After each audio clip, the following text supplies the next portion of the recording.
Are you the type of person who only sees skin color? Are you the type of person who doesn't like the color white?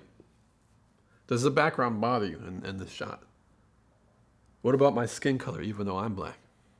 How about the beanbag I'm sitting on? Does white really bother you?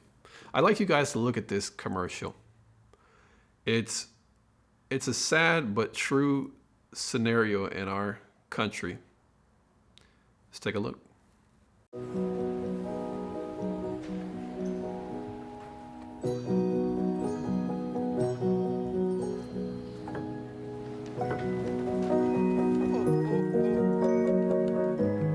Cheese.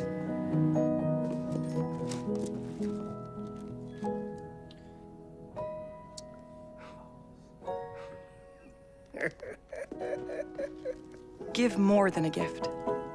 Etsy. See, in this commercial, you saw just how uncomfortable this black old grown man was around white Santa Claus. This is the state of our country. So what is the first problem? I'm going to walk you guys to a circle of a self-fulfilling prophecy, okay? First, here's how it first plays out. White people think that in order to appease blacks, in order to get blacks, in order to market to blacks, we have to sell them race and skin color in order for us to get a more marketable product to them. So white people think that black people are so insecure that the only way to woo you to buy our product and to go onto our Etsy website is if we make things about skin color. How do they do that?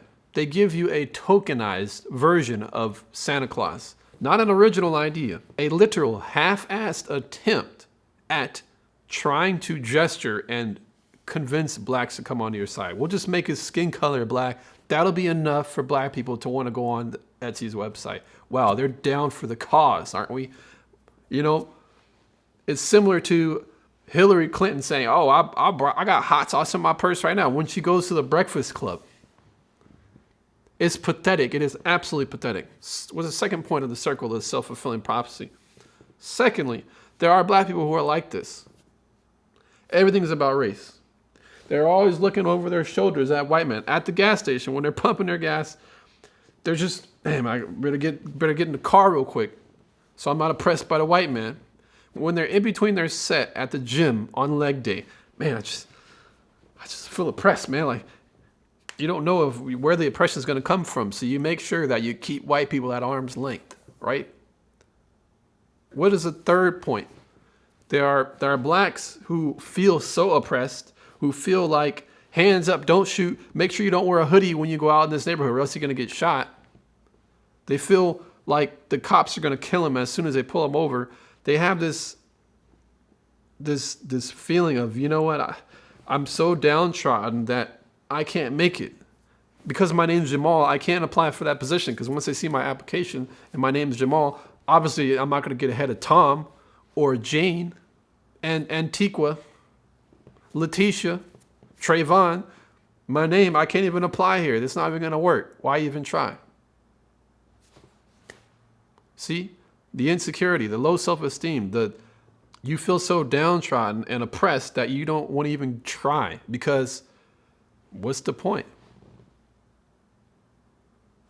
Fourthly, this environment that you believe yourself to be in, it breeds a level of contempt to other white people that you become seemingly racist yourself. Man, I hate white people. I'm telling you. You don't believe me? Go and talk to your average black person. They will tell you. A lot of black people do not like white people. You ask them, they'll give you the truth. No wonder you make a big race issue on national television all the time, constantly bombarding black people all the time with race. Of course, they're going to develop a level of animosity towards white people. What's the fifth thing that happens?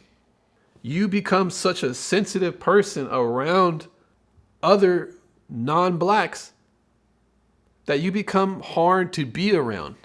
I know people personally who complain that at their job, they don't necessarily like talking about a lot of things with black people because They're so sensitive. Someone I know was telling me that there was a white person who wore dreads at their job and got chewed out, who got low-key harassed because this white dude was trying to sport a hairstyle, and it made it such a big deal. You see how sensitive black people have become. So what's the fifth thing? I don't remember which point I'm on. I think I'm on the fifth.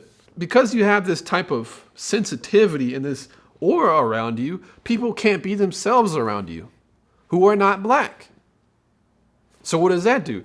That makes you want to become hyper preferential towards other people, and you're exclusionary towards others. It makes sense, right? You see it in the news oftentimes. I'm going to bring up the articles of people saying, you know what, you guys can't be here. If you're white, you're not welcome.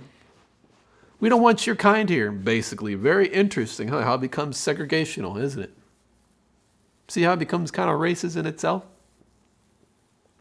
As you become segregational, I think this is the sixth point maybe, it's hard for other people to be themselves around you. And when it's hard for you to be yourself around someone, you don't want to deal with them. Do you not want to deal with them because you're racist? No, it's because this person is so sensitive, I have to walk on eggshells when I'm around them. So instead of having to close off parts of myself so I might not offend someone, I just don't deal with them. So what do? You end up pushing other groups of people who are not black around you away. But what does this cause? Obvious division. You guys can't necessarily see eye to eye with each other, huh? Maybe that was the whole point all along. But within that space, the lack of communication, the vacuum of non-relationship, and kind of wanting to keep each other at arm's length, what happens? You might just become racist in and of yourself. This is where all the ignorance and all the bad stuff is created. When there's not dialogue, when there's no camaraderie, when there's literally no understanding, when the other parts refuse to hear the other side. But this is what is being created in our country right now. Black people are going to be the linchpin of the downfall of our culture. You see it, but I'm going to get into that in the future. But at least in this topic right now, black people are becoming highly sensitive, highly unreasonable, and they don't want to hear what anyone has to say because it's all about race.